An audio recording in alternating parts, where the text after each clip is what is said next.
BJP ಪಕ್ಷದ ಹಿರಿಯ ನಾಯಕರು ಹಾಗೂ ವಿಧಾನ ಪರಿಷತ್ ಸದಸ್ಯರಾದ ಸಿಟಿ ರವಿಯವರು ಮಾನ್ಯ ನರೇಂದ್ರ ಮೋದಿಯವರ 12 ವರ್ಷಗಳ ಸಾಧನೆ ಹಾಗೂ ವಿಕಸಿತ ಭಾರತ ಸಂಕಲ್ಪ ಸಭೆಯನ್ನ ಬಿಜೆಪಿ ಪಕ್ಷದ ಮುಖಂಡರಾದ ಚಂದು ಪಾಟೀಲ್ ಅವರ ನೇತೃತ್ವದಲ್ಲಿ ಕಾರ್ಯಕ್ರಮ ನಗರದ chamber of commerce supermarket ಕಲಬುರಗಿಯಲ್ಲಿ ಹಮ್ಮಿಕೊಳ್ಳಲಾಗಿತ್ತು.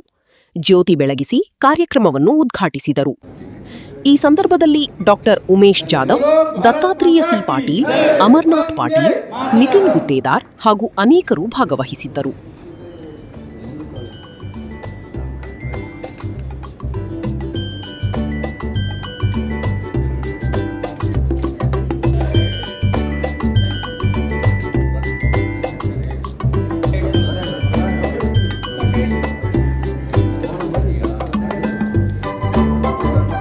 ಹನ್ನೆರಡು ವರ್ಷಗಳ ಮೋದಿಜಿಯವರ ಆಡಳಿತದ ಅವಲೋಕನ ಮಾಡಲಿಕ್ಕೆ ನಾವಿಲ್ಲಿ ಸೇರಿದ್ದೇವೆ.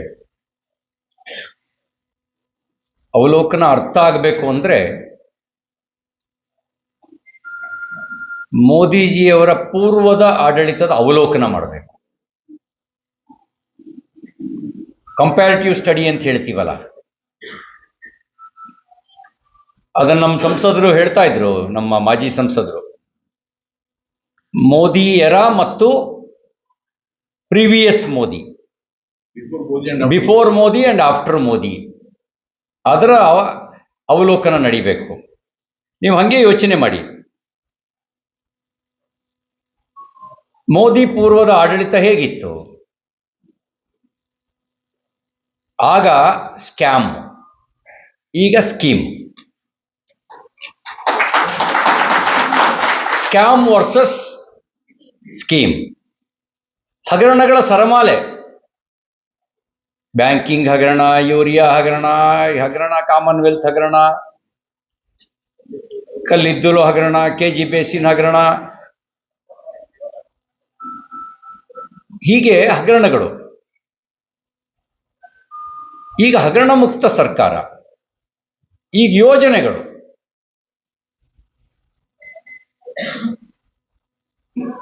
ಆಗ ಪಾಲಿಸಿ ಪ್ಯಾರಾಲಿಸಿಸ್.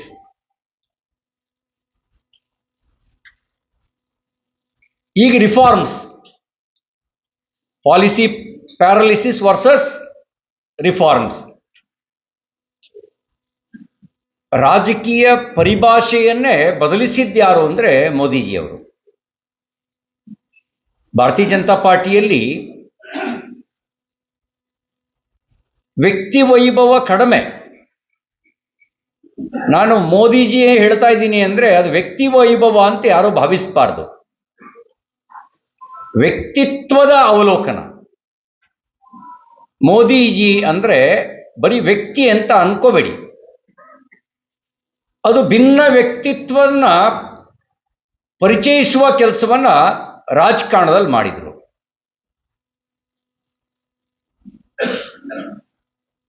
ಮೊದಲನೇ ಬಾರಿಗೆ ಅವರು ಸಂಸತ್ ಸದಸ್ಯರಾಗಿ ಲೋಕಸಭೆ ಪ್ರವೇಶ ಮಾಡಬೇಕಾದ್ರೆ ಒಂದು ಸಾಷ್ಟಾಂಗ ನಮಸ್ಕಾರ ಮಾಡಿದ್ರು. ಇವತ್ತು ಅನುಕರಿಸ್ತಿರೋರು ಬಹಳ ಜನ ಇದ್ದಾರೆ. ಆದರೆ ಸಾಷ್ಟಾಂಗ ನಮಸ್ಕಾರ ಹಾಕಿ ಒಂದು ಮಾತು ಹೇಳಿದ್ರು, ಇದು ಪ್ರಜಾಪ್ರಭುತ್ವದ ದೇಗುಲ ಅಂತ ಹೇಳಿದ್ರು. ಆಮೇಲೆ ಬೇರೆ ಬೇರೆ ಸಿದ್ಧಾಂತಗಳನ್ನ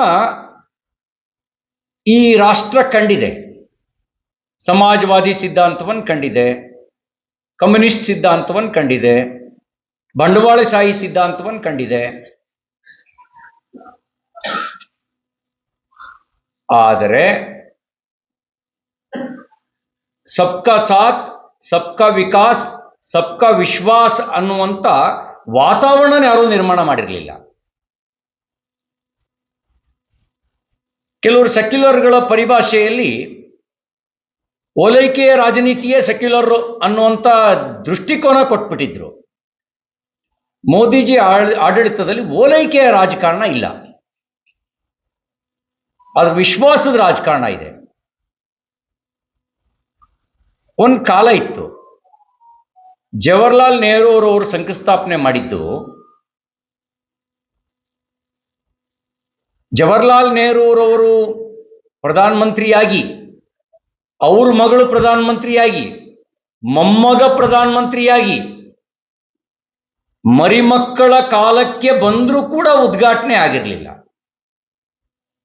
ಎಷ್ಟೋ ಯೋಜನೆಗಳನ್ನ, ನೆಹರು ಕಾಲದಲ್ಲಿ ಶಂಕುಸ್ಥಾಪನೆ ಆದಂಥ ಯೋಜನೆಗಳನ್ನು ಪೂರ್ಣಗೊಳಿಸಿ ಅನುಷ್ಠಾನಗೊಳಿಸಿದ್ಯಾರು ಅಂದರೆ ನರೇಂದ್ರ ಮೋದಿ.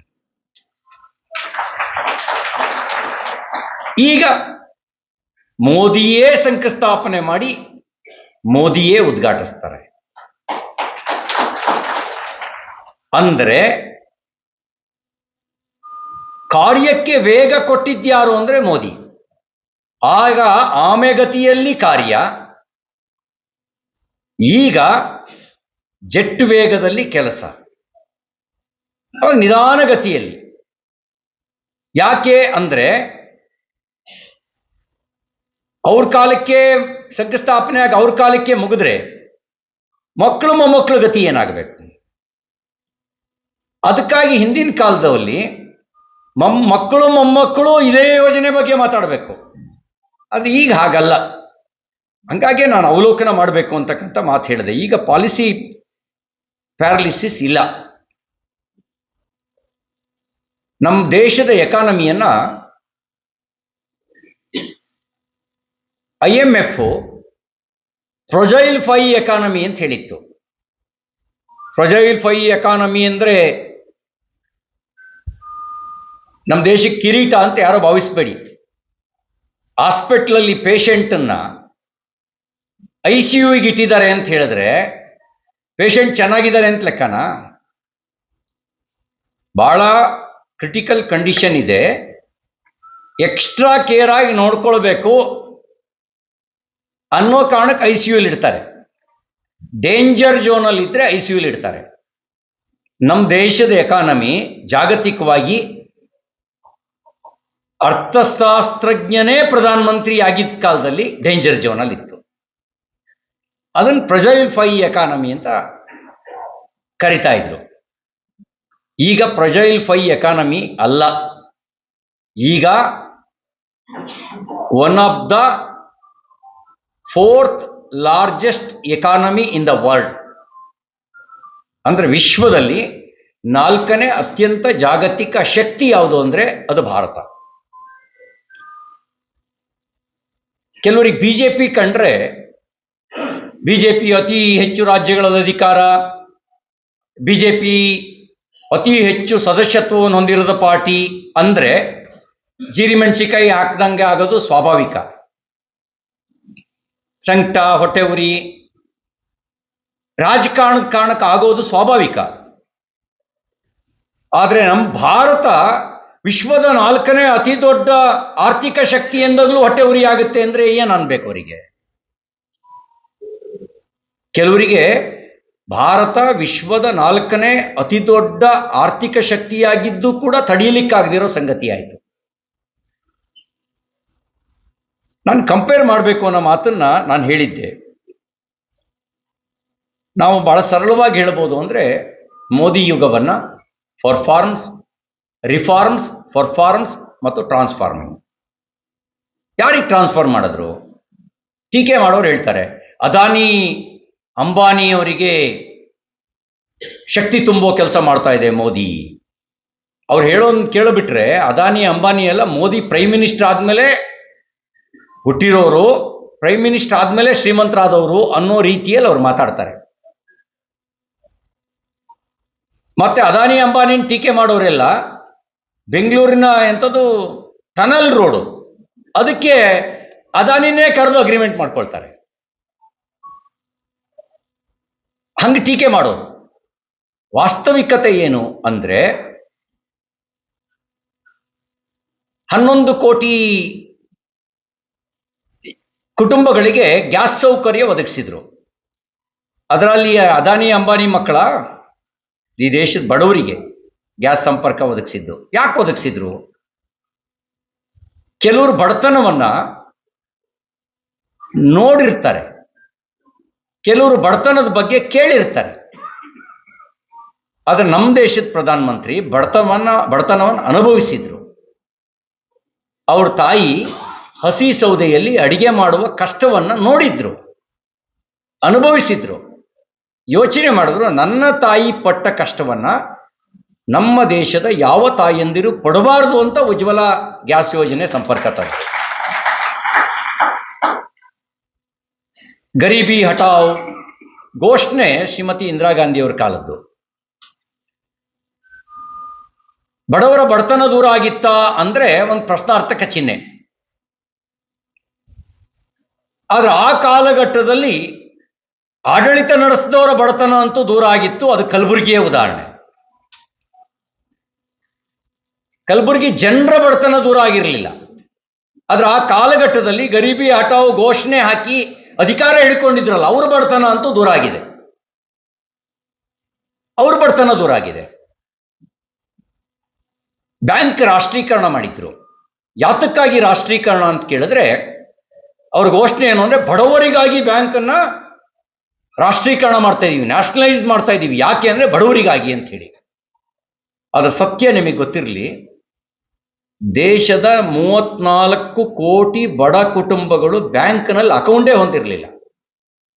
ಬ್ಯಾಂಕ್ ಎಲ್ಲಿದೆ ಅಂತಲೇ ಗೊತ್ತಿಲ್ಲ ಅವರಿಗೆ, ಬ್ಯಾಂಕ್ ಖಾತೆನೇ ಇಲ್ಲ. ಬ್ಯಾಂಕಿಂದ ಲಾಭ ಆಗೋದು ಹೇಗೆ? ಮೋದಿ ಯೋಚನೆ ಮಾಡಿದ್ರು, ನಮ್ಮ ದೇಶದ ಬ್ಯಾಂಕ್ಗಳ ಲಾಭ ಬಡವನಿಗಾಗಬೇಕು ಅಂತ ಹೇಳಿ. ಬಡವನಿಗಾಗಬೇಕು ಅಂತ ಹೇಳಿ ಯೋಚನೆ ಮಾಡಿ ಜನ್ಧನ್ ಖಾತೆಯ ಮೂಲಕ ಬಡವರನ್ನ ಬ್ಯಾಂಕಿನ ಜೊತೆ ಜೋಡಿಸಿದ್ರು. ಅಂದ್ರೆ ಬಡವರನ್ನ ರಾಷ್ಟ್ರೀಯ ಮುಖ್ಯವಾಹಿನಿಗೆ ತರುವ ಕೆಲಸವನ್ನು ಮಾಡಿದ್ಯಾರು ಅಂದ್ರೆ ಮೋದಿ. ಅದಕ್ಕೆ ಮೋದಿ ಇಷ್ಟ ಆಗದು ನಮಗೆ. ಯಾಕೆ ಮೋದಿ ಇಷ್ಟ ಆಗೋದು ಅಂದ್ರೆ ಈ ಕಾರಣಕ್ಕೆ ಮೋದಿ ಇಷ್ಟ ಆಗೋದು. ಇನ್ಯಾವ್ಯಾವ ಕಾರಣಕ್ಕೆ ಮೋದಿ ಇಷ್ಟ ಆಗತ್ತೆ ಅಂತಂದ್ರೆ, ಕಲ್ಪನೆನೇ ಮಾಡಿರ್ಲಿಲ್ರಿ ನಾವು. ನಮ್ಮ ಮನೆಯಲ್ಲಿ ಯಾರಿಗಾರು ಆರೋಗ್ಯ ಕೆಟ್ಟರೆ ಖಾಸಗಿ ನರ್ಸಿಂಗ್ ಹೋಮಲ್ಲಿ ಸೇರಿಸಿದ್ರೆ ನಮ್ಮ ಕುಟುಂಬಕ್ಕೆ 5 ಲಕ್ಷ ರೂಪಾಯಿ ಮೋದಿ ಕೊಡ್ತಾರೆ ಅಂತ ನಾವು ಕಲ್ಪನೆನೇ ಮಾಡಿರ್ಲಿಲ್ಲ. 5 ಲಕ್ಷ ರೂಪಾಯಿ ಆಯುಷ್ಮಾನ್ ಭಾರತ್ ಯೋಜನೆ ಮೂಲಕ ನಮ್ಮ ಕುಟುಂಬಕ್ಕೆ ಸಿಗುತ್ತೆ. 2 ಲಕ್ಷ ರೂಪಾಯಿಗೆ ಇನ್ಸೂರೆನ್ಸು. 2 ಲಕ್ಷ ರೂಪಾಯಿಗೆ ಎಲ್ಲ ನಮ್ಮ ವಿದ್ಯಾ ಇದ್ನಲ್ಲಿ ಎಲ್ಲೋದ ಒಳಗೋದ್ನ. 2 ಲಕ್ಷ ರೂಪಾಯಿ ಗುಡ್ಕಾ ಪ್ಯಾಕೆಟು ಸಿಗಲ್ಲ. ಆದ್ರೆ 2 ಲಕ್ಷ ರೂಪಾಯಿಗೆ ಇನ್ಸೂರೆನ್ಸು. 2 ಲಕ್ಷ ಅಲ್ಲ 2 ರೂಪಾಯಿಗೆ 2 ಲಕ್ಷ ರೂಪಾಯಿನ ಇನ್ಸೂರೆನ್ಸು 2 ರೂಪಾಯಿಗೆ. ಇದು ವಿಶೇಷತೆ. ಅದಕ್ಕೆ ಮೋದಿ ನಮ್ಗೆ ಇಷ್ಟ ಆಗೋದು. ಇನ್ಯಾವ್ಯಾವ ಕಾರಣಕ್ಕೆ ಮೋದಿ ಇಷ್ಟ ಆಗ್ತಾರೆ ಅಂತಂದ್ರೆ,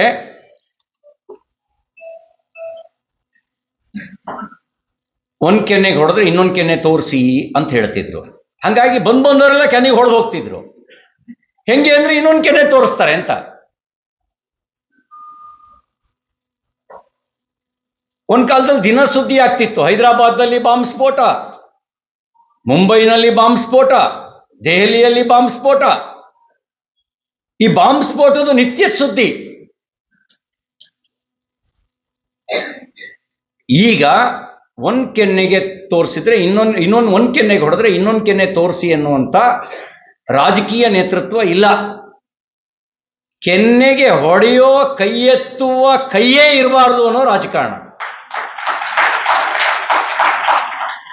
ಅಕಸ್ಮಾತ್ ಹೊಡಿಬೇಕು ಅಂತ ಹಿಂಗ್ ಕೈ ಎತ್ತಿದ್ರೆ ಇನ್ನು ಮುಂದಕ್ಕೆ ಅವನ ಕೈ ನೋಡ್ಕೊಳ್ಳೋ ಪ್ರಶ್ನೆನೇ ಇಲ್ಲ, ಕೈಯೇ ಇರಲ್ಲ. ಅದಕ್ಕಾಗಿ ಸರ್ಜಿಕಲ್ ಸ್ಟ್ರೈಕ್, ಅದಕ್ಕಾಗಿ ಆಪರೇಷನ್ ಸಿಂಧೂರ್. ತಾಯಂದಿರ ಕುಂಕುಮ ಅಳಿಸಕ್ಕೆ ಅಂತ ಬಂದ್ರಲ್ಲ, ಹೋಗು ನೀನ್ ಮೋದಿಗೆ ಹೇಳು ಅಂತ ಹೇಳಿದ್ರಲ್ಲ, ಕೇಳಿಸ್ಕೊಂಡು ಸುಮ್ಮನಿದ್ರ? ಆಪರೇಷನ್ ಸಿಂಧೂರ್ ಮೂಲಕ ಮುಟ್ಟಿದ್ರೆ ತಡ್ತೀವಿ ಅನ್ನುವಂತ ಉತ್ತರ ಕೊಟ್ವಿ. ಇದು ಬದಲಾಗಿರೋ ಭಾರತ. ಮೂಲಭೂತ ಸೌಕರ್ಯದಲ್ಲಿ ಏನೇನು ಅಭಿವೃದ್ಧಿಯಾಗಿದೆ ಅಂತಂದ್ರೆ, ನಿಮ್ಗದು ಶಾಂಪಲ್ಲು ಕೇಳೋದಕ್ಕೆ ಸ್ವಲ್ಪ ಬೋರ್ ಆಗುತ್ತೆ. ಯಾಕೆಂದ್ರೆ ಅಂಕಿ ಅಂಶಗಳು ರುಚಿಯಾಗಲ್ಲ. ರಾಜಕೀಯ ಟೀಕೆಗಳು ಅದು ಸ್ವಲ್ಪ ರುಚಿಕರವಾಗಿರ್ತವೆ. ಮಸಾಲೆ ಇರಬೇಕು, ಆದ್ರೆ ಎಷ್ಟು ಬೇಕಷ್ಟೇ ಇರಬೇಕು. ನೋಡಿ, GDP ಗ್ರೋತ್ 2014ಕ್ಕೆ ಮುಂಚೆ $2 ಟ್ರಿಲಿಯನ್ ಇತ್ತು, ಈಗ $4.2 ಟ್ರಿಲಿಯನ್. ಡಿಜಿಟಲ್ ಪಾವತಿ ಈಗ 18 ಬಿಲಿಯನ್. ಫಾರಿನ್ ಎಕ್ಸ್ಚೇಂಜು ಆಗ 304 ಬಿಲಿಯನ್, ಈಗ 700 ಬಿಲಿಯನ್. ರಾಷ್ಟ್ರೀಯ ಹೆದ್ದಾರಿ ನ್ಯಾಷನಲ್ ಹೈವೇ ಮುಂಚೆ 91,000 ಕಿಲೋಮೀಟ್ರು, ಈಗ 1,60,000 ಕಿಲೋಮೀಟ್ರು. ಎಕ್ಸ್ಪ್ರೆಸ್ ವೇ ಮುಂಚೆ ಇದ್ದಿದ್ದು 1000 ಕಿಲೋಮೀಟ್ರು, ಈಗ 6,700 ಕಿಲೋಮೀಟರ್ ಎಕ್ಸ್ಪ್ರೆಸ್ ವೇ ಇಲ್ಲಿ ಆಗ್ತಾ ಇದೆಯಲ್ಲ. ಎಕನಾಮಿಕ್ ಕಾರಿಡಾರ್ ಚೆನ್ನೈನಿಂದ ಸೂರತ್ನವರೆಗೆ ಭಾರತ್ ಮಾಲಾದ್ದು ಎಕನಾಮಿಕ್ ಕಾರಿಡಾರ್, ಅದು 6,700 ಕಿಲೋಮೀಟರ್. ರೈಲ್ವೆ ವಿದ್ಯುತ್ತೀಕರಣ ಮುಂಚೆ 21,000 ಕಿಲೋಮೀಟರ್ ಇಡೀ ದೇಶಕ್ಕೆ, ಈಗ 65,000 ಕಿಲೋಮೀಟರ್. ಒಂದೇ ಭಾರತ್ ಟ್ರೈನು, ನಾವೆಲ್ಲೋ ಫಾರಿನ್ನಲ್ಲಿ ಇರಬೇಕು ಅಂತ ಅನ್ಕೊಂಡಿದ್ವಿ. ಇದೆಲ್ಲ ಸೋಷಿಯಲ್ ಮೀಡಿಯಾದಲ್ಲಿ ಬಂದಾಗ ನಮಗೆಲ್ಲ ಚಿಕ್ಕಮಗಳೂರಿಂದ ನಾವು ಟ್ರೈನ್ ಓಡಾಟ ಕಡಿಮೆ, ನಾವು ಅನ್ಕೊಂಡಿದ್ವಿ ಇದು ಯಾವುದೋ ಫಾರಿನ್ದು ಸುಮ್ಮನೆ ಇಲ್ಲಿ ತೋರಿಸ್ತಾ ಇದ್ದಾರೆ ಅಂತ. ನೋಡೋಣ ಅಂತಲೇ ಒಂದಿನ ಹುಬ್ಳಿಗೆ ಹೋಗ್ಬೇಕಾದ್ರೆ ಒಂದೇ ಭಾರತಿಗೆ ಹೋದೆ. ನನಗನ್ನಿಸ್ತು, ಕೆಲವರು ಬೆಂಗಳೂರಿನ ಸಿಂಗಾಪುರ್ ಮಾಡ್ತೀನಿ ಅಂತ ಹೇಳಿದ್ರು, ಮಾಡೋಕ್ಕಾಗಲಿಲ್ಲ. ಆದರೆ ಮೋದಿ ಫಾರಿನ್ ಥರದ ರೈಲನ್ನು ನಿಜವಾದ ರೈಲ್ ಬಿಟ್ಟರು ಅಂತ. ರೈಲ್ ಬಿಡೋ ಜನ ಕಂಬಿ ಇಲ್ಲದೆ ಬಿಡೋರನ್ನ ಭಾಳ ಜನ ನೋಡಿದ್ವಿ, ಕಂಬಿ ಮೇಲೆ ಬಿಡೋರನ್ನ ನೋಡಿರಲಿಲ್ಲ. ಅದು ಕಂಬಿ ಮೇಲೆ ಒಂದೇ ಭಾರತ್ ಥರದ ರೈಲ್ ಬಿಟ್ಟಿದ್ಯಾರು? ಮೋದಿ. ಕಂಬಿ ಇಲ್ಲದೆ ಭಾಳ ಜನ ಬಿಡ್ತಾರೆ, ಈ ಊರಾಗೂ ಆ ಕಂಬಿ ಇಲ್ಲದೆ ಬಿಡೋರು ಇದ್ದಾರೆ. ಕಂಬಿ ಮೇಲೆ ಬಿಡೋರು ಯಾರು ಅಂದರೆ ಅದು ಮೋದಿ. ಹೀಗೆ ಮೊಬೈಲ್ ಉತ್ಪಾದನೆ ಮುಂಚೆ 99% ವಿದೇಶದಿಂದ ಬರ್ತಿತ್ತು, ಈಗ ನಾವು ಎಕ್ಸ್ಪೋರ್ಟ್ ಮಾಡುವಂಥ ಕೆಲಸ ಮಾಡ್ತಾ ಇದ್ದೀವಿ. ರಕ್ಷಣಾ ಸಾಮಗ್ರಿ ಮುಂಚೆ ಬಹುತೇಕ ಇಂಪೋರ್ಟ್ ಮಾಡ್ಕೊಳ್ಳೋದು, ಅದೇ ಒಂದು ದೊಡ್ಡ ದಂಧೆ, ಅದೇ ಒಂದು ದೊಡ್ಡ ವ್ಯವಹಾರ. ಈ ಬೋಪೋರ್ಸ್ ಹಗರಣ, ಇವೆಲ್ಲ ಹಗರಣಗಳು ಹೇಗೆ ಬಂದಿತ್ತು? ಈ ಕಾರಣದಿಂದಲೇ ಬಂದಿತ್ತು. ಈಗ ನಾವೇ 34,000 ಕೋಟಿಯಷ್ಟು ಡಿಫೆನ್ಸ್ ಮ್ಯಾನುಫ್ಯಾಕ್ಚರ್ ಮಾಡಿ ಎಕ್ಸ್ಪೋರ್ಟ್ ಮಾಡ್ತಾ ಇದ್ದೀವಿ. ಇದು ನಮ್ಮ ತಾಕತ್ತು. ಮುಂಚೆ ದೇಶದಲ್ಲಿ ರಕ್ಷಣಾ ಉತ್ಪಾದನೆ ಆಗ್ತಿದ್ದು 43,000 ಕೋಟಿ ಆದರೆ ಈಗ 1,40,000 ಕೋಟಿ. ಮುಂಚೆ ಇಡೀ ದೇಶದಲ್ಲಿ 387 ಮೆಡಿಕಲ್ ಕಾಲೇಜ್ ಇದ್ದು, ಎಷ್ಟಿರ್ಬೋದು ಹೇಳಿ? ಈಗ 818 ಮೆಡಿಕಲ್ ಕಾಲೇಜು ದೇಶದಲ್ಲಿ. ಮೆಡಿಕಲ್ ಕಾಲೇಜ್ ಜಾಸ್ತಿ ಆದರೆ ಸೀಟು ಜಾಸ್ತಿ ಆಗ್ತವೆ. ಮುಂಚೆ 51,000 ಮೆಡಿಕಲ್ ಸೀಟು ದೇಶದಲ್ಲಿದ್ದರೆ ಈಗ 1,28,000 ಮೆಡಿಕಲ್ ಸೀಟು. ಎಷ್ಟು ಜಾಸ್ತಿ ಆಯ್ತು? ಹತ್ತತ್ರ 70,000ಕ್ಕೂ ಹೆಚ್ಚು ಮೆಡಿಕಲ್ ಸೀಟುಗಳು ಜಾಸ್ತಿ ಆದವು ದೇಶದಲ್ಲಿ ಒಂದು ವರ್ಷಕ್ಕೆ. ಇನ್ನು IIT ಮುಂಚೆ 16 IIT ಇದ್ದರೆ ಈಗ ಅದಕ್ಕೆ ಮತ್ತೆ 7 IITಗಳು ಜಾಸ್ತಿ ಆದ, ಈಗ 23. IIM ಮುಂಚೆ 13 ಇದ್ದರೆ 21. ಕೇಂದ್ರ ವಿಶ್ವವಿದ್ಯಾಲಯ ಮುಂಚೆ 40 ಇದ್ದರೆ ಈಗ 56. ಹೀಗೆ ಯಾವುದೇ ವಿಷಯದಲ್ಲಿ ಹೋದರೂ ಕೂಡ ರಿಫಾರ್ಮ್ ಆಗಿರೋದು ನಾವು ಕಾಣ್ತಾ ಇದ್ದೀವಿ. ಈ ಎಲ್ಲ ರಿಫಾರ್ಮ್ನ ಉದ್ದೇಶ ಏನು ಅಂದರೆ ಭಾರತವನ್ನು ಬಲಗೊಳಿಸೋದಕ್ಕೆ. GST ಅಂತ ಸುಧಾರಣೆ ಬಂತು. ಮುಂಚೆ ಕೊಟ್ಟವನ್ ಕೊಡಂಗಿ ಇಸ್ಕೊಂಡ ನೀರು ಭದ್ರ, ಬ್ಯಾಂಕಿಂಗ್ ಮುಳುಗಿಸಿ ಮಜಾ ಮಾಡ್ಕೊಂಡು ಇಲ್ಲೇ ಇದ್ದು ಬಿಡೋರು. ಈಗ ಬ್ಯಾಂಕ್ ಮುಳುಗಿಸಿದವರು ಅವ್ರ ಆಸ್ತಿ ಪಾಸ್ತಿ ಜಪ್ತಿ ಆಗುತ್ತೆ. ಅವ್ರು ಇಲ್ಲಿರಕ್ಕಾಗಲ್ಲ, ಇಲ್ಲಿದ್ರೆ ತಿಹಾರ್ ಜೈಲಲ್ಲೇ ಇರಬೇಕು. ಹೊರಗಡೆ ರಾಜಾರೋಷವಾಗಿ ಓಡಾಡೋ ಕಾಲ ಇಲ್ಲ ಈಗ. ಅದಕ್ಕೆ ಕೆಲವರು ಏನು ಮಾಡಿಬಿಟ್ರು, ಇನ್ನು ನಮ್ಮನ್ನು ಒಳಗೆ ಹಾಕ್ತಾರೆ ಅಂತಂದ್ರೆ ದೇಶನೇ ಬಿಟ್ಬಿಟ್ರು. ದೇಶ ಬಿಟ್ಟರುವೆ ಗಂಟು ಮೂಟೆ ಕಟ್ಕೊಂಡು ಓಡೋಗಕ್ಕೆ ಅವಕಾಶ ಕೊಡಲಿಲ್ಲ. ಗಂಟು ಇಲ್ಲೇ ಬಿಟ್ಟು ಹೋಗ್ಬೇಕಾಯ್ತು. ಮಲ್ಯ ಗಂಟು ಇಲ್ಲೇ ಬಿಟ್ಟು ಓಡೋಗ್ಬೇಕಾಯ್ತು. ನೀರವ್ ಮೋದಿ ಗಂಟು ಇಲ್ಲೇ ಬಿಟ್ಟು ಓಡೋಗ್ಬೇಕಾಯ್ತು. ಮುಂಚೆ ಗಂಟು ಮೂಟೆ ಕಟ್ಕೊಂಡು ಓಡೋಗೋದೇನಿಲ್ಲ, ಇಲ್ಲೇ ಇದ್ದು ದರ್ಬಾರ್ ಮಾಡೋರು. ಇಲ್ಲೇ ಇದ್ದು ದರ್ಬಾರ್ ಮಾಡಕ್ಕೆ ಅವಕಾಶ ಇಲ್ಲ. ಈಗ ಇಲ್ಲಿದ್ರೆ ತಿಹಾರ್ ಜೈಲಿಗೆ ಹೋಗ್ತೀವಿ ಅನ್ನೋ ಭಯ ಅವ್ರಿಗೆ ಕಾಡ್ತಾ ಇದೆ. ಇದು ಆಗಿರ್ತಕ್ಕಂಥ ಬದಲಾವಣೆ. ಗುಡ್ ಗವರ್ನೆನ್ಸ್ ಅನ್ನೋದು ಎದ್ದು ಕಾಣ್ತಾ ಇದೆ. ಇದೆಲ್ಲ ಹೇಗೆ ಸಾಧ್ಯ ಆಯಿತು ಅಂದರೆ ಮೋದಿಜಿಯವರ ನೇತೃತ್ವದ ಮೇಲೆ ರಾಜ್ಯ ಮತ್ತು ರಾಷ್ಟ್ರದ ಜನ ವಿಶ್ವಾಸ ಇಟ್ಟು ಮತ ಹಾಕಿದ್ರಿಂದ ಸಾಧ್ಯ ಆಯಿತು. ನಮ್ಮ ಸುರಕ್ಷತೆಯ ಜವಾಬ್ದಾರಿ ಯೋಗ್ಯ ನಾಯಕತ್ವದ ಕೈನಲ್ಲಿದೆ. ಹಂಗಾಗೇನೆ ಕೋವಿಡ್ ಅಂತ ಸಾಂಕ್ರಾಮಿಕ ರೋಗ ಜಗತ್ತನ್ನು ಕಾಡ್ತು.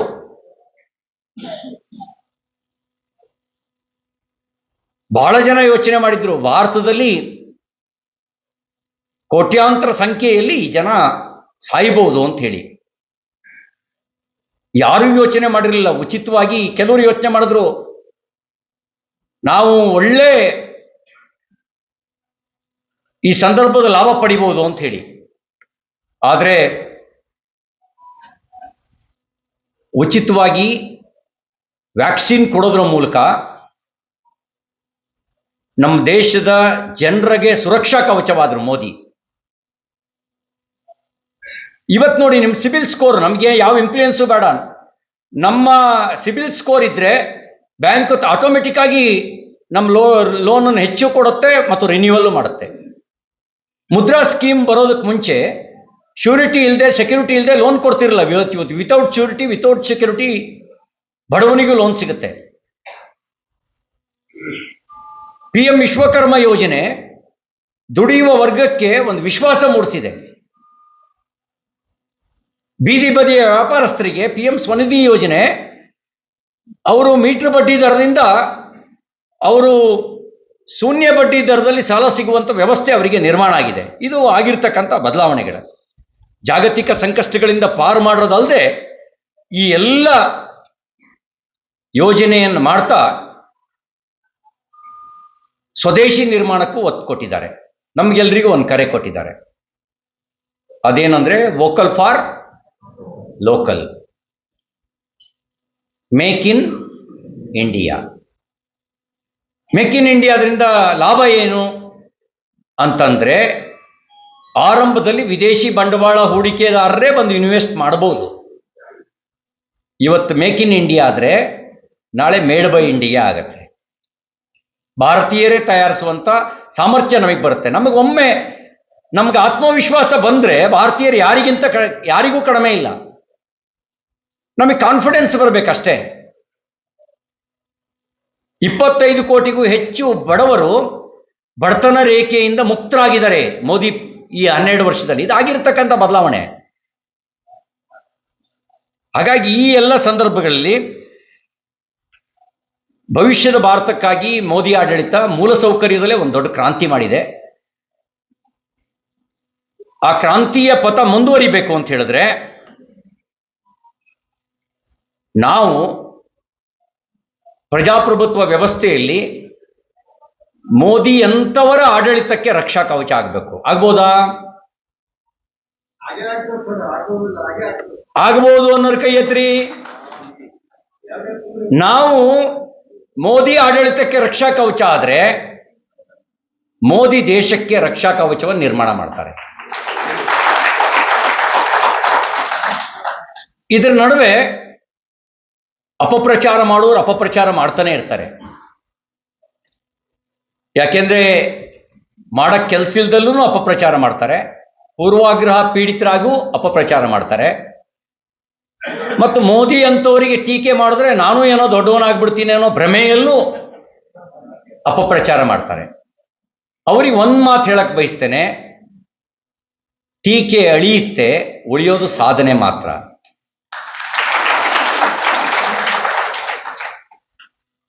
ಪ್ರಜಾಪ್ರಭುತ್ವ ವ್ಯವಸ್ಥೆಯಲ್ಲಿ ಸಾಧನೆ ಮಾಡಿಯೂ ಮೈ ಮರೆತು ಕೂರಬಾರದು. ಅಟಲ್ಜಿ ಉತ್ತಮ ಆಡಳಿತ ಕೊಟ್ಟಿದ್ರು. ಆಲ್ ಕನೆಕ್ಟಿವಿಟಿ ಆಗಿದ್ದೆ ಅಟಲ್ಜಿ ಕಾಲದಲ್ಲಿ. ಸುವರ್ಣ ಚತುಷ್ಪಥ ಹೆದ್ದಾರಿ ಅಟಲ್ಜಿ ಕೊಡುಗೆ, ಪ್ರಧಾನ ಮಂತ್ರಿ ಗ್ರಾಮ ಸಡಕ್ ಯೋಜನೆ ಅಟಲ್ಜಿ ಕೊಡುಗೆ, ಸರ್ವ ಶಿಕ್ಷಾ ಅಭಿಯಾನ ಅಟಲ್ಜಿ ಕೊಡುಗೆ. ನೆನಪು ಮಾಡ್ಕೊಳ್ಳಿ, ಒಂದು ಕಾಲದಲ್ಲಿ ಅಂಟೆನಾ ಹತ್ತಿ ತಿರುಗಿಸ್ಬೇಕಿತ್ತು. ಒಂದೇ ಒಂದು ಚಾನಲ್ ಬರ್ತಿತ್ತು, ದೂರದರ್ಶನ. ಮೇಲ್ ಹತ್ತಿ ತಿರುಗಿಸಿದ್ರೆ ಅಲ್ಲಿಂದ ಕೂಗ್ಬೇಕು, ಬಂತ ಅಂತ. ಅವ್ರು ಹೇಳ್ಬೇಕು, ಒಂಚೂರು ಬಲಕ್ಕೆ ತಿರುಗಿಸು, ಬಂತು. ಕಂಡ್ರೆ ಕೇಳ್ತಿರ್ಲಿಲ್ಲ, ಕೇಳಿದ್ರೆ ಕಾಣ್ತಿರ್ಲಿಲ್ಲ, ತಕ ಅಂತ ಟಿವಿ ಕುಣಿಯೋದು. ಇವತ್ತು ರಿಮೋಟ್ ಇಟ್ಕೊಂಡ್ರೆ 106 ಚಾನಲ್ಲು. ಆ ಟೆಲಿವಿಷನ್ ಕನೆಕ್ಟಿವಿಟಿಯು ಅಟಲ್ಜಿ ಕಾಲದಲ್ಲಿ ಆಗಿದ್ದು. ಟ್ರಂಕ್ ಕಾಲ್ ಬುಕ್ ಮಾಡಬೇಕಿತ್ತು ಎಲ್ಲಿಗೆ? ಆಳಂದಕ್ಕೆ. ಟ್ರಂಕ್ ಕಾಲ್ ಬುಕ್ ಮಾಡಬೇಕಿತ್ತು ಅಫ್ಜಲ್ಪುರಕ್ಕೆ. ಟ್ರಂಕ್ ಕಾಲ್ ಬುಕ್ ಮಾಡಬೇಕಿತ್ತು ಜೀವರ್ಗಿಗೆ. ದೂರದ್ದು ಹುಬ್ಳಿ ಬೆಳಗಾಂ ದೂರದ ಮಾತಾಗಿತ್ತು. ಈಗ ಮೊಬೈಲ್ ತಗೊಂಡ್ರೆ ಅಮೆರಿಕಾದವ್ರ ಹತ್ರಕ್ಕೂ ಕ್ಷಣ ಮಾತ್ರದಲ್ಲಿ ಕನೆಕ್ಟ್ ಮಾಡ್ಕೊಂಡು ಮಾತಾಡ್ತೀವಿ. ಈ ಟೆಲಿಫೋನ್ ಕ್ರಾಂತಿಯಾಗಿದ್ದು ಅಟಲ್ಜಿ ಕಾಲದಲ್ಲಿ. ಏರ್ ಕನೆಕ್ಟಿವಿಟಿ ಆಗಿದ್ದು ಅಟಲ್ಜಿ ಕಾಲದಲ್ಲಿ. ಆದರೆ ಜನರಿಗೆ ಸತ್ಯ ಹೇಳಲಿಲ್ಲ, ಅಪಪ್ರಚಾರ ಪ್ರಭಾವ ಬೀರ್ತು. ಅಟಲ್ಜಿ ಅಧಿಕಾರದಿಂದ ಇಳಿಬೇಕಾಯ್ತು. ಪರಿಣಾಮ ದೇಶ ಹಿಂದಕ್ಕೆ ಹೋಯ್ತು. ನಾವು ಹಿಂದಕ್ಕೆ ಹೋಗೋಣ, ನಮ್ಮ ದೇಶ ಹಿಂದಕ್ಕೆ ಹೋಗಬಾರ್ದು. ದೇಶ ಹಿಂದಕ್ಕೆ ಹೋಗಬಾರ್ದು ಅಂತ ಹೇಳಿದ್ರೆ ಮನೆ ಮನೆಗೂ ವಾಸ್ತವಿಕ ಸತ್ಯ ಸಂಗತಿಯನ್ನು ತಿಳಿಸ್ತಕ್ಕಂಥ ಜವಾಬ್ದಾರಿ ನಮ್ಮ ಮೇಲಿದೆ. ಆ ಜವಾಬ್ದಾರಿಯನ್ನ ಪ್ರತಿಯೊಬ್ಬ ಜಾಗೃತ ಪ್ರಜೆ ಈ ಜವಾಬ್ದಾರಿಯನ್ನು ನಿರ್ವಹಿಸಿದ್ರೆ ಮಾತ್ರ ರಾಷ್ಟ್ರ ಸುರಕ್ಷಿತವಾಗಿರುತ್ತೆ. ಒಂದು ಹಾಡಿನಲ್ಲಿ ಒಂದು ಮಾತು ಬರುತ್ತೆ, ಮೈಮರವಿನ ಕ್ಷಣ ಘೋರ ಭೀಕರ ರಾಷ್ಟ್ರ ವಿನಾಶಕ್ಕೆ ದಾರಿ ಅಂತ ಹೇಳಿ. ಮೈಮರವಿನ ಕ್ಷಣ ಘೋರ ಆಗ್ಬೋದು, ಭೀಕರ ಆಗ್ಬೋದು, ರಾಷ್ಟ್ರ ವಿನಾಶಕ್ಕೆ ದಾರಿ ಆಗ್ಬೋದು. ಯಾಕೆಂದ್ರೆ ಭಯೋತ್ಪಾದಕರನ್ನೇ ಬ್ರದರ್ಸ್ ಅನ್ನುವಂಥವ್ರು ಆಡಳಿತದಲ್ಲಿ ಕುಂತು ಬಿಟ್ರೆ ಏನಾಗ್ಬೋದು? ಎಚ್ಚರ ವಹಿಸ್ಬೇಕಲ್ಲ. ಕೆಲವೊಮ್ಮೆ ಒಂದು ಪಂಚತಂತ್ರದಲ್ಲಿ ಒಂದು ಕತೆ ಬರುತ್ತೆ. ತೋಳ ಕುರಿ ಮಂದೆ ಎಲ್ಲ ಕರಿತಂತೆ, ಧೈರ್ಯವಾಗಿರಿ, ನಿಮ್ಮ ಯೋಗಕ್ಷೇಮ ನಾನು ನೋಡ್ಕೋತೀನಿ, ಯಾರೂ ಹೆದರಬೇಡಿ ಅಂತ ಹೇಳ್ತಂತೆ. ಕುರಿಗಳು ನಂಬಿಟ್ವಂತೆ, ಯಾರೂ ಹೆದರಬೇಡಿ ನಾನಿದ್ದೀನಿ ಅಂತ ಹೇಳ್ತಾ ಇದ್ದೀನಿ ಅಂತ ತೋಳ ಹೇಳ್ತಾ ಇದೆ ಅಂದ್ರೆ ಹೆದರಿಕೆ ಯಾಕೆ ಅಂತ ಆರಾಮಾಗಿ ದಿನ ಕಳೆದ್ರೆ ಒಂದೊಂದೇ ಕುರಿ ಸಂಖ್ಯೆ ಕಡಿಮೆ ಆಗ್ತಾ ಹೋಯ್ತಂತೆ. ದಿನ ಹೇಳುತ್ತಿದ್ದಂತಿದ್ದು ನಾನಿದ್ದೀನಿ ಹೆದರಬೇಡಿ ಅಂತ. ನಾನಿದ್ದೀನಿ ಹೆದರಬೇಡಿ ಅಂತ ಹೇಳೋದು ಬಿಡ್ತಿರ್ಲಿಲ್ಲ. ಈ ಕುರಿ ಸಂಖ್ಯೆ ಕಡಿಮೆ ಆಗೋದು ತಪ್ಪಲಿಲ್ಲ. ಈ ಕುರಿಗಳಿಗೆ ಬುದ್ಧಿ ಸುಲಭದಲ್ಲಿ ಬರಲ್ಲ, ಸ್ವಲ್ಪ ಕಡಿಮೆ. ತೋಳನ ಮಾತು ನಂಬಿಟ್ಟು ಕೆಲವರು ತೋಳದ ತರ ನಾನಿದ್ದೀನಿ ಅಂತಾರೆ ಅಂದ್ರೆ ನಂಬಾರದು.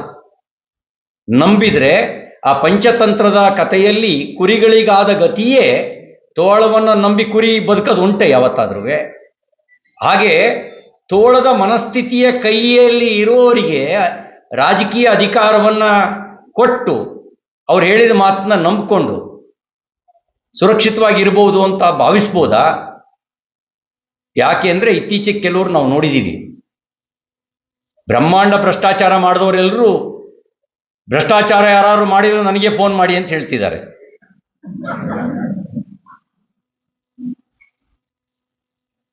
ಅಂದ್ರೆ ಅದನ್ನ ನೋಡ್ಬಿಟ್ರೆ ರಾಮರಾಜ್ಯ ಪ್ರಾರಂಭ ಆಗಿಬಿಟ್ಟಿದೆ, ಇನ್ನು ಇವತ್ತಿಂದ ಭ್ರಷ್ಟಾಚಾರ ಇಲ್ಲ ಅಂತ. ಇಲ್ಲಿ ತಾಲೂಕ್ ಕಚೇರಿಗೆ ಹೋದ್ರು ನಾನು ಕೊಟ್ಟು ಬಂದಿದ್ದೀನಿ, ನನಗೇನು ಕೊಡೋದು ಕೊಡು ಅಂತಾನೆ. ಪೊಲೀಸ್ ಸ್ಟೇಷನಿಗೆ ಬಂದ್ರು ಇಲ್ಲಿ ಬರ್ಬೇಕಾದ್ರೆ ನಾನು ಸುಮ್ಮನೆ ಬಂದಿದ್ದೀನಿ ಅಂತಾನೆ.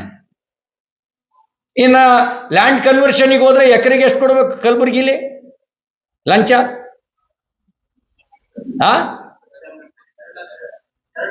2 ಲಕ್ಷ 3 ಲಕ್ಷ. ನೀವು ಪುಣ್ಯವಂತರು, ಬೆಂಗಳೂರಿನಲ್ಲಿ ಅಡಿಗೆ 100 ರೂಪಾಯಿ, 6 ಲಕ್ಷ ಬೀಳುತ್ತೆ. ಇದೆಲ್ಲ ಲಂಚ ಅಲ್ವಂತೆ, ಇದೆಲ್ಲ ಲಂಚ ಅಲ್ಲ. ಸರ್ಕಾರಕ್ಕೆ ಹೋಗುತ್ತಾ ಅಂದ್ರೆ ಸರ್ಕಾರಕ್ಕೆ ಹೋಗಲ್ಲ. ಎಲ್ಲಿಗೆ ಹೋಗುತ್ತೆ? ಯಾರಿಗೆ ದೂರು ಕೊಡೋದು? ಬೆಂಗಳೂರಿನಲ್ಲಿ ಒಂದು ಅಡಿಗೆ ಲ್ಯಾಂಡ್ ಕನ್ವರ್ಷನ್ ಮಾಡಿಸ್ಬೇಕು ಅಂದ್ರೆ 100 ರೂಪಾಯಿ ಲಂಚ ಕೊಡ್ಬೇಕಂತೆ. ಯಾರಿಗೆ ದೂರು ಕೊಡೋದು ನಾವು? ಇದು ಪರಿಸ್ಥಿತಿ. ಹಾಗಾಗಿ ಇಂತಹ ತೋಳಗಳ ಬಗ್ಗೆ ಎಚ್ಚರ ಇರಲಿ. ದೇಶದ ಸುರಕ್ಷಿತ ನೇತೃತ್ವದ ಕೈಗೆ ಕೊಟ್ಟು ನಾವು ನಿಶ್ಚಿಂತವಾಗಿರ್ಬೋದು. ಇವತ್ತು ನಾವು ನೆಮ್ಮದಿಯಿಂದ ಇದ್ದೀವಿ ಅಂತ ಹೇಳಿದ್ರೆ ಗಡಿ ಕಾಯೋ ನಮ್ಮ ಸೈನಿಕರು, ಆ ಸೈನ್ಯಕ್ಕೆ ಬೆನ್ನೆಲುಬಾಗಿ ನಿಂತಿರ್ತಕ್ಕಂಥ ರಾಜಕೀಯ ನೇತೃತ್ವ. ಒಂದು ವೇಳೆ ಅದು ಇಲ್ಲದೇ ಇದ್ರೆ ಏನು ಪರಿಸ್ಥಿತಿ ಆಗ್ತಿತ್ತು? ಇದನ್ನ ಗಮನದಲ್ಲಿಟ್ಕೊಂಡು ವಿಕಾಸ, ವಿಶ್ವಾಸ, ಜನಹಿತದ ದೃಷ್ಟಿಯಲ್ಲಿ ಕೆಲಸ ಮಾಡ್ತಿರ್ತಕ್ಕಂಥ ನರೇಂದ್ರ ಮೋದಿಜಿಯವರ ನೇತೃತ್ವದ ಸರ್ಕಾರಕ್ಕೆ ನಿಮ್ಮ ಆಶೀರ್ವಾದವನ್ನು ಮುಂದುವರಿಸಬೇಕು ಅಂತ ಹೇಳಿ ವಿನಂತಿ ಮಾಡಿ, ಭಾಳ ಹೊತ್ತು ಮಾತಾಡಬೇಕು ಅಂತ ಆಸೆ ಇದ್ರು ಎದುರುಗಡೆ ಇದಿಟ್ಬಿಟ್ಟಿದ್ದಾರೆ ಎಂಥದ್ದು ಗಡಿಯಾರ, ಅದು ಎಚ್ಚರಿಸ್ತಾ ಇದೆ ನೀನು ಏರ್ಪೋರ್ಟ್ ಕಡೆಗೆ ಹೋಗ್ಬೇಕು, ಈಗ ಹೋಗ್ಬೇಕು ಅಂತ. ಹಂಗಾಗಿ ಇಲ್ಲಿಗೆ ಮೊಟಕು ಮಾಡ್ತಾ ಇದ್ದೀನಿ. ಧನ್ಯವಾದ.